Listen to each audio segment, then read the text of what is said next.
Welcome to another exciting episode of Simon Says Wrestling. And as always, it's me, Simon, as your host. And we've had another great week of professional wrestling in the WWE. Crown Jewel just concluded yesterday. We had Monday Night Raw and SmackDown obviously ending on a high note, which seems like we're going back to the old recipe of good old storytelling and interesting weekly television. Um, Thank you all so much for the support online. Thank you for so much support on YouTube. My numbers are going into the double digits now. In terms of views, thank you so much for the engagement. Thank you for watching the videos. Keep hitting that like button. Keep hitting the subscribe button. Keep hitting the share button. Let's grow the channel. Let's grow everything. And let's talk more wrestling. At the end of the day, all we do is wrestling. All we talk about is wrestling. WWE, everything and anything in the WWE. Feel free to interact with me on all social media platforms. It's on X, TikTok, Instagram, and obviously on Discord. All the handles are the same. It's at Simon Says Wrestling. And thank you all so much for the love. Thank you all for the support. Continue spreading the fire. Continue spreading the fire. Continue spreading wrestling. Let's get the channel to at least 100 subscribers so we can actually start going live on YouTube. But yeah, it's been a solid weekend. It's been a solid weekend of WWE. Unfortunately, yesterday I couldn't watch and react to Crown Jewel when it happened because there was a power outage on the side. And yeah, I had to watch it online. I had to settle for online, but I made sure that I went back and checked it out. So I made a video earlier during the week that Seth Rollins needed the win against Cody Rhodes. Seth Rollins needed to show his dominance in the company against Cody Rhodes. And nothing against Cody Rhodes. He's been a great champion. He's been a great quarterback. He's held the company up on his back for the longest of time, ever since like taking the title off of Roman Reigns. He's obviously had his own feuds and things that he has been working on, but I felt that Seth Rollins needed this win more than Cody Rhodes did. Cody Rhodes at this point in time doesn't really have an active storyline besides the one that he has with obviously Drew McIntyre, who has his sight set on Jacob Fatu. So obviously now we're getting Drew McIntyre of the title picture, but that's something we're going to discuss later in the episode. Seth Rollins needed the win. As I've been saying for the longest time, I'm a huge Seth Rollins fan. I believe he has one of the best work ethics of a superstar that I have ever seen, like from back in the day till now. The fact that he's willing to show up in any show, anytime, anyhow, and show and put in some sort of contribution to making the show a bit better. And obviously using his talent and his in-ring experience to heighten that experience for us as WWE fans. I can have a whole 1 hour video on how much Seth Rollins loves the company, how much Seth Rollins has made it clear that he's willing to do anything and everything for the WWE. When things got hard, he stayed, he stuck with the product, and he got it through some of the craziest times. Yes, we had bigger names, bigger box office attractions such as The Rock coming in, Roman Reigns obviously developing his character as the tribal chief, as I think he has one of the best 4-year runs as a champion. But Seth Rollins has been constantly there. Seth Rollins has been there from day one, and he has made it clear that he loves and will die for the company. So the fact that he had never actually won a match against Cody Rhodes, and Cody Rhodes made it a point to be said in one of the promos that we've had 3 matches, and out of those 3 matches, how many have you won? I feel that Seth Rollins needed this win more than Cody Rhodes. Yes, obviously, we didn't have Braun Break and Bronson Reed interrupting in the match and him making sure that he wins the match no matter what. This is almost like the time that we had Cody Rhodes versus Randy Orton. And it was for the finals to obviously go back into fighting for the Universal Championship. You have to win the match by any means necessary. Are you willing to go down that extra mile to show that you wanted more? It means more to you. And the beauty of it is that he won the match with a gift that he was gifted by Cody Rhodes after the WrestleMania win, and him obviously being the first world heavyweight champion or universal champion in the Rhodes family. It was a gift that Cody Rhodes gave to Seth Rollins to say thank you for helping me, for being my shield, for being the person that stuck by me at all those times for me to win that Universal Championship. He used that watch to win the match. Any means necessary. The means justify the ends in this point in time. So I kind of looked at it and thought, this is a bit of a blemish, but I started to appreciate it more when he used something of sentiment. Obviously, this is the story behind why he used that watch and why the gift that Cody Rhodes gifted to him was what helped Seth Rollins to win the match. And as always, I'm like, you know what? It's fine. Seth Rollins deserves it. He's carried this company, and he's always been there. He deserves to reap the benefits. So now, obviously, there was a bit of tension shown with Paul Heyman and Seth Rollins. And I've said previously, and I will continue to say this, Seth Rollins is not a Paul Heyman guy. Paul Heyman is a Seth Rollins guy. Paul Heyman didn't recruit Seth Rollins with a plan. Seth Rollins recruited Paul Heyman with a plan.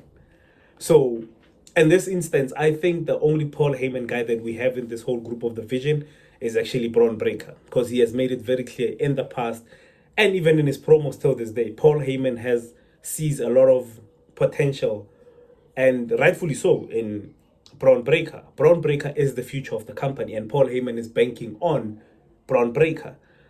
The breakout person from this group, yes, it's working tremendously for Bronson Reed because he just defeated Roman Reigns.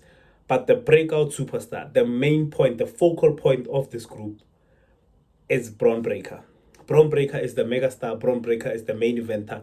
And who knows, he could even main event against Seth Rollins at one WrestleMania. He is actually that good. He's actually that established and that well thought of, I think, in the company. So the way I see it, Braun Breaker is the Paul Heyman guy. Seth Rollins recruited Paul Heyman. It's not going to be Paul Heyman. Well, it probably will be. Paul Heyman will turn on Seth Rollins. But let's not get into that era where we think that Seth Rollins is a Paul Heyman guy. No. Paul Heyman joined Seth Rollins because Seth Rollins had a plan for the future. Paul Heyman liked that plan. So, like I've been saying for the longest of time, there is going to be tension in this group. It's how it's going to break up. But how do they then have that whole breakup, obviously with Braun Breaker coming out the biggest focal point in the group? How do we then benefit Bronson Reed? And I think they've done justice by him, even giving him the win over Roman Reigns at Crown Jewel. That's a nod of confidence. That's basically Roman Reigns saying, I think this guy is ready for the big time. And which he is. Everyone in that group, like I've said, from the moment that it was speculated who's going to be the third member, I always say whoever's going to join this group is going to be bigger because it's Evolution 2.0. Everyone in the first Evolution, Triple H, Randy Orton, Ric Flair, Batista, they all went on to become major, huge players in the game.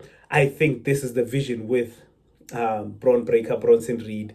Obviously, Seth Rollins is established. Seth Rollins has proven himself to be a great champion, a great workhorse, somebody that's always present. And I think for me, that's why it's so hard to boo against Seth Rollins, because Seth Rollins has always been there. He's the guy who's always constantly there. Seth Rollins doesn't take long vacations, doesn't have prioritize anything else besides wrestling. Wrestling is Seth Rollins' priority, and that's what you will always want to have in somebody like Seth Rollins. So that's what I appreciate about him, the love, the passion that he has for the sport. So we are going to continue showing fractures in the group to obviously at some point show the inevitable splitting up of the Vision. I love the fact that they gave the confidence that they did in Bronson Reed for him to win that match against Roman Reigns. For me, that was a positive note. Seth Rollins deserved that victory. There was no two ways about it. It was either Seth Rollins was winning that or he was winning that. There's literally no other option. He deserved to win that match. Braun Breaker, still a huge factor that is basically a certified main eventer. So going forward, I think the story will continue to we'll start seeing a lot of cracks, a lot of division in the vision. For that, Ryan, hit the like button. So for me, I just want to get to that point where everyone is established. Huge shout out to Roman Reigns for obviously taking the pin from Bronson Reed. Huge nod of confidence.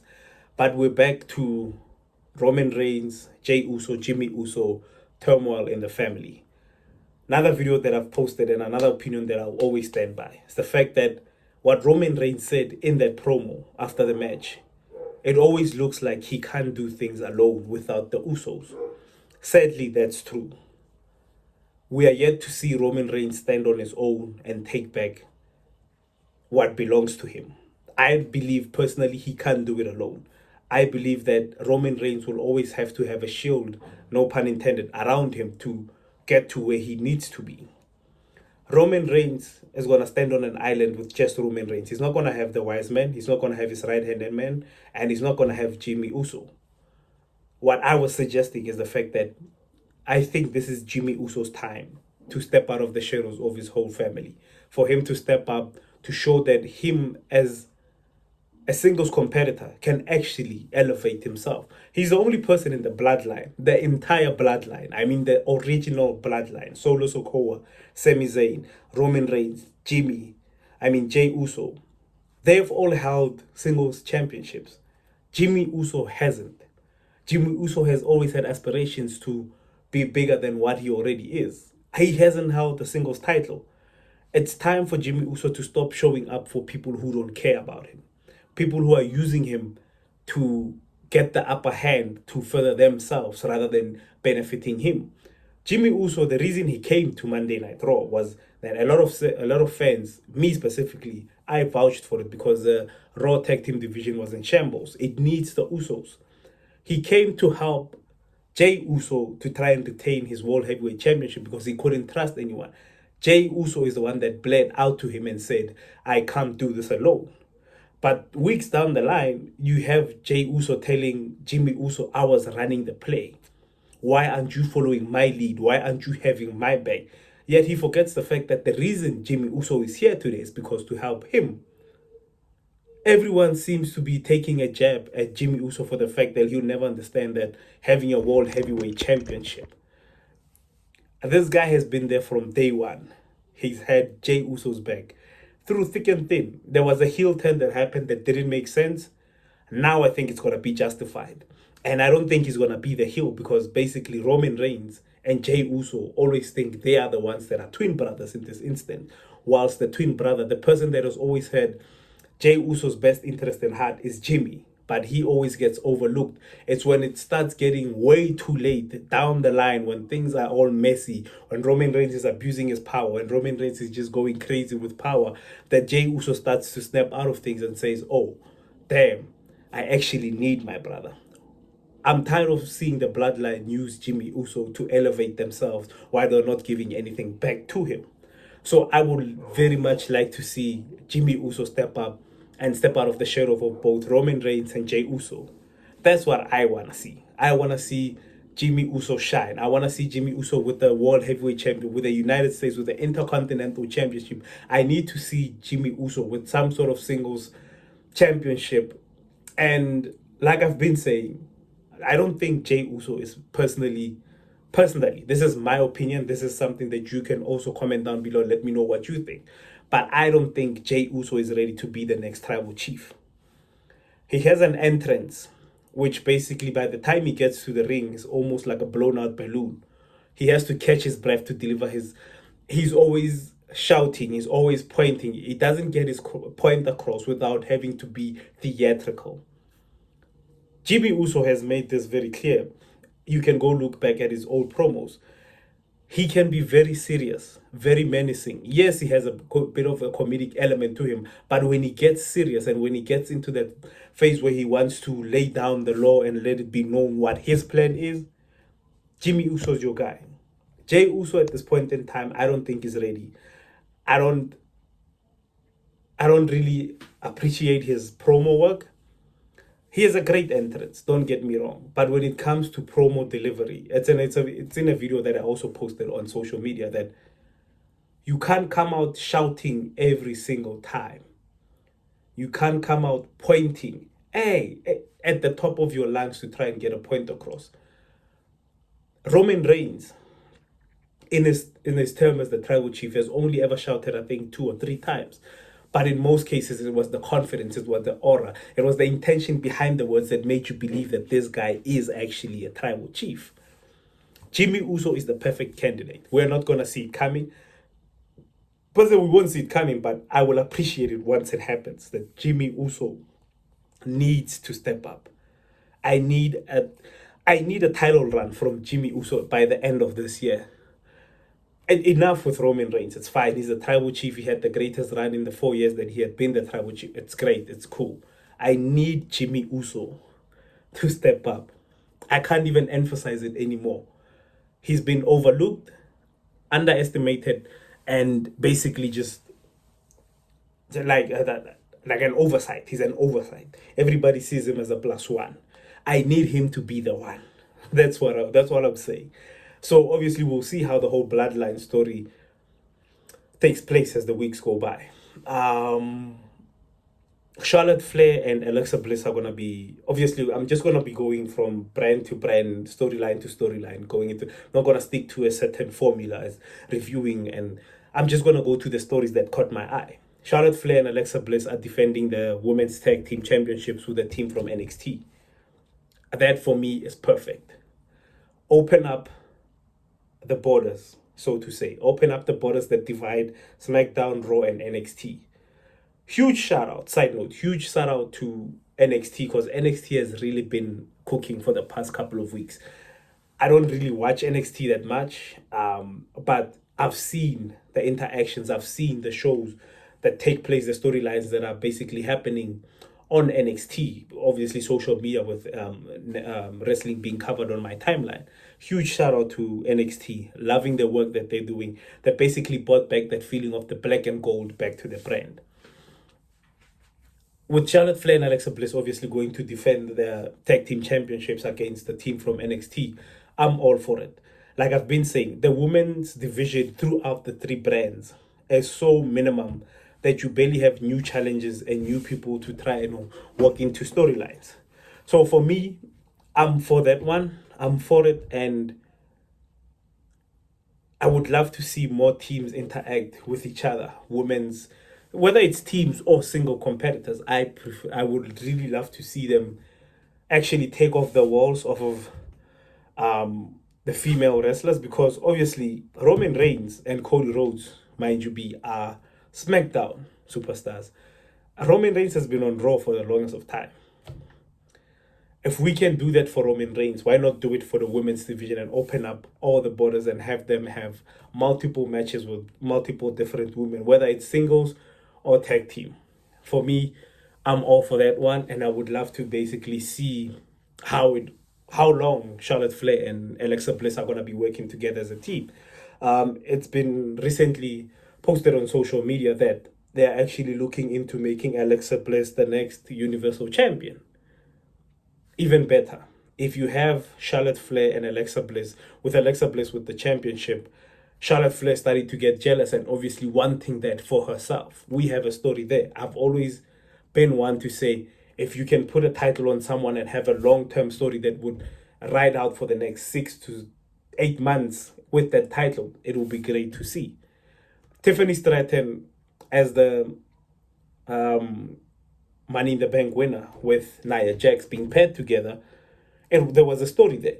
But after that, it just seems like it's always just been Tiffany Stratton versus Nia Jax versus Tiffany Stratton versus Nia Jax. So this is what I'm saying. We need to have a long-term plan. And there's no better story at this point in time, I think, in the women's division than there is with Charlotte Flair and Alexa Bliss. Tiffany Stratton has not done anything with the title. For me personally, she has won the title. She has had decent matches, but she has not done anything with that title. She has not elevated anyone. And it's not even her fault, because there is no one that she can elevate the title with. Most of the huge superstars are either on different brands, or the huge upcoming superstars are on different brands doing something else.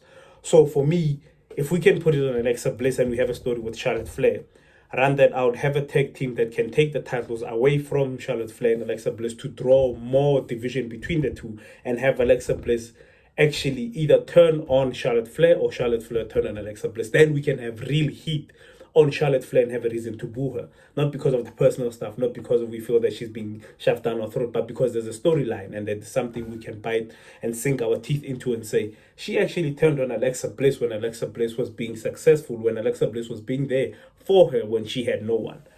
For me, there's a story there. And if they want to put the title on Alexa Bliss, I'm all for it. Shinsuke Nakamura obviously made his return to the WWE. It's great to see. And he answered Sami Zayn's US title open challenge. Sami Zayn has done something with that title. Sami Zayn has brought back an old feeling, an old importance, an old must-see feeling to the United States Championship. Shinsuke Nakamura, welcome back. It's been long overdue. But now it seems that Solo Sikoa wants his title back. And Solo Sikoa has been giving us promos and vignettes for the past couple of weeks where he has been thanking the members of his MFT to obviously say thank you for everything, for sticking by me when no one else did. And Tama Tonga is back. They were rocking face masks, face paint actually. So I saw that. I was like, okay, what are we doing here? Only to find out this is actually paying homage to what they were doing back in the New Japan days. As a team, they would wear this face paint and they would just be on a rampage. So it was great to see Tama Tonga back, obviously back in the MFTs. I would have thought that when he came back, he would side with Jacob Fatu. But it seems that he's back into the MFT, and Solo Sikoa wants the United States Championship back. And it seems like either the Tonga brothers are probably aiming for the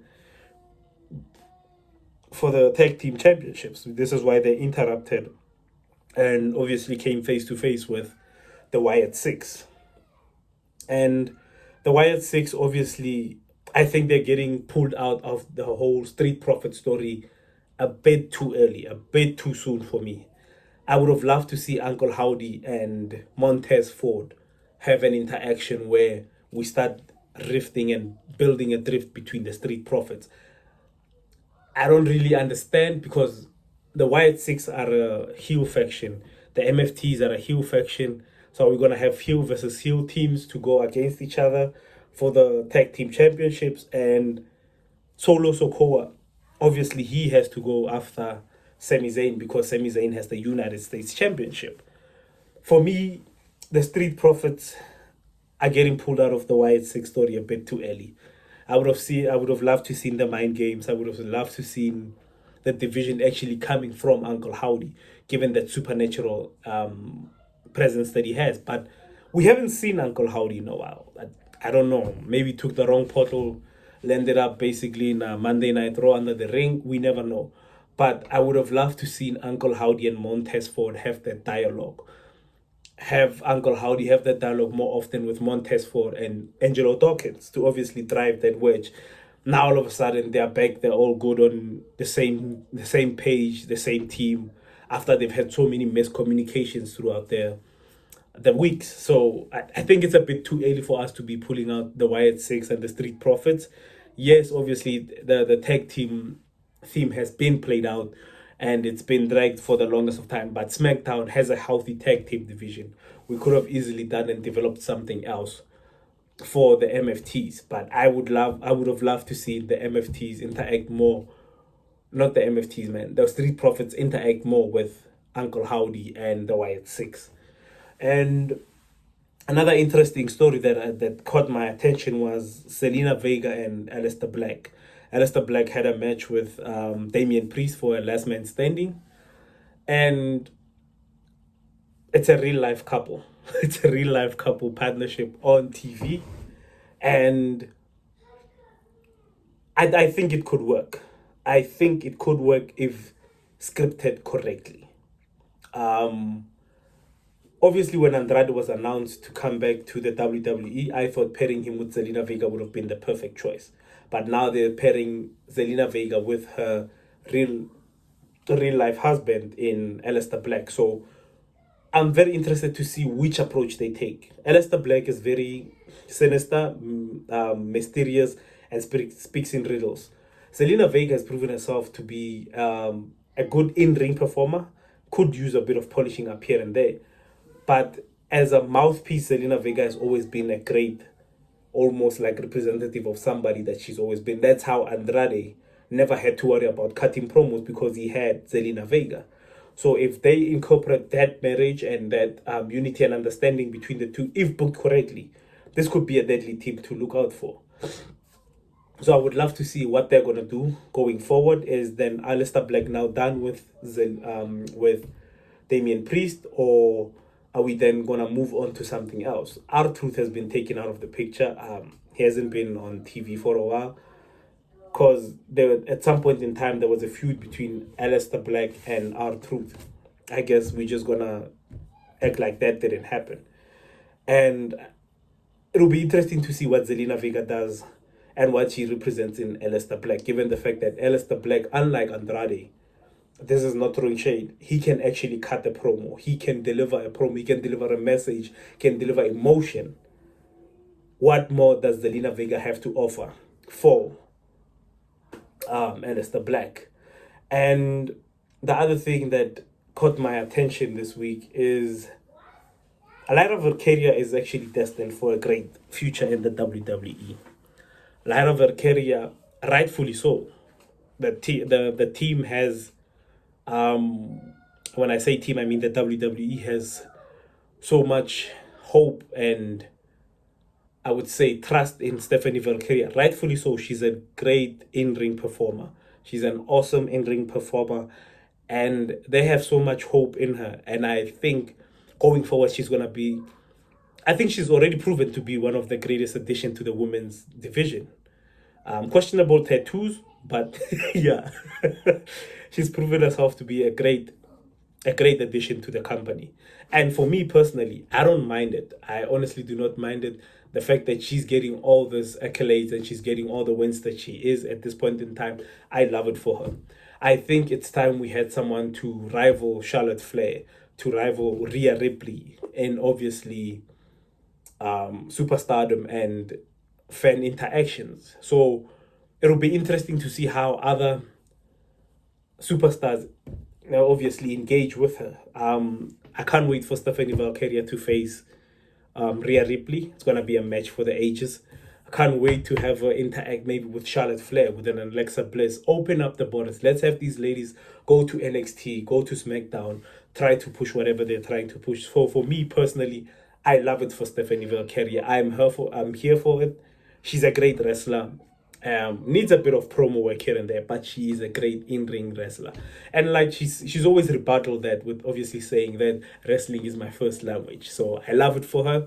Can't wait to see what she has in store. Congratulations to her and Seth Rollins for obviously winning at Crown Jewel. There was no way I was gonna end the episode without acknowledging John Cena and AJ Styles. Ladies and gentlemen, when I tell you that we had an all-time classic match at Crown Jewel before John Cena and AJ Styles, I am not hyping it up enough. I am not giving enough emotion. I'm not giving enough word to describe what we as wrestling fans witnessed in Crown Jewel with John Cena and AJ Styles. A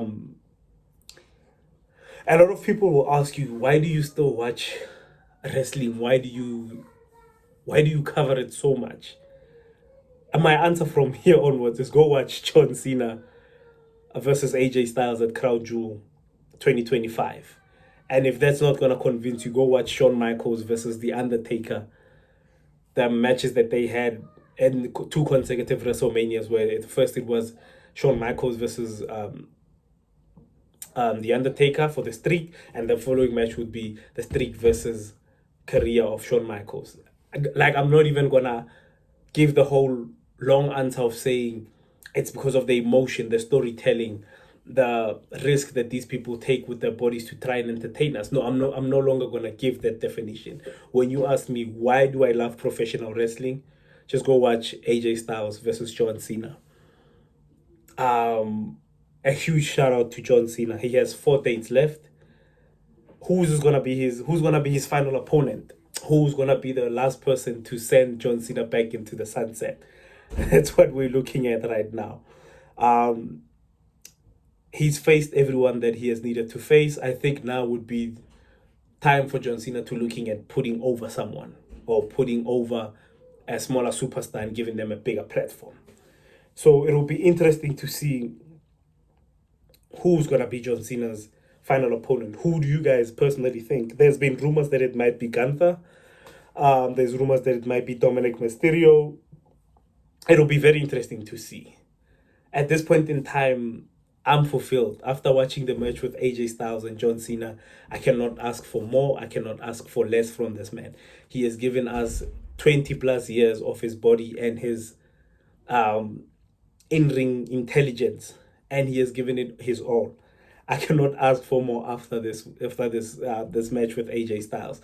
Same as with AJ Styles. I cannot ask for more than what they gave to us.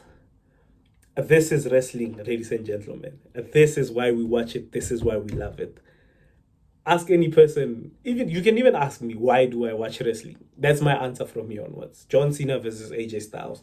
Shawn Michaels versus The Undertaker. Take it how you want to take it.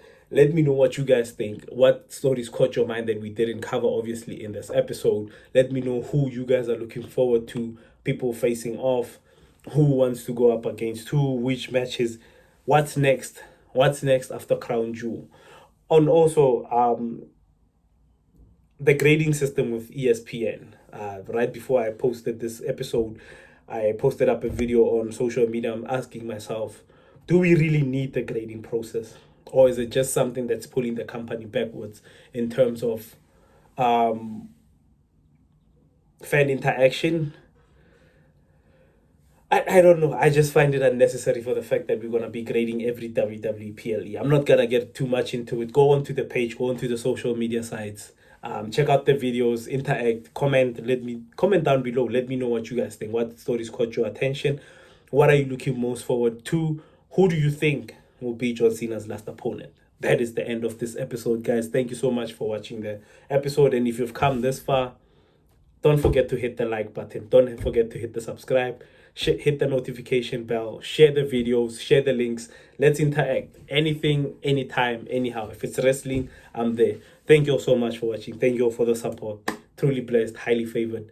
As always, peace. Simon Says Wrestling. Out.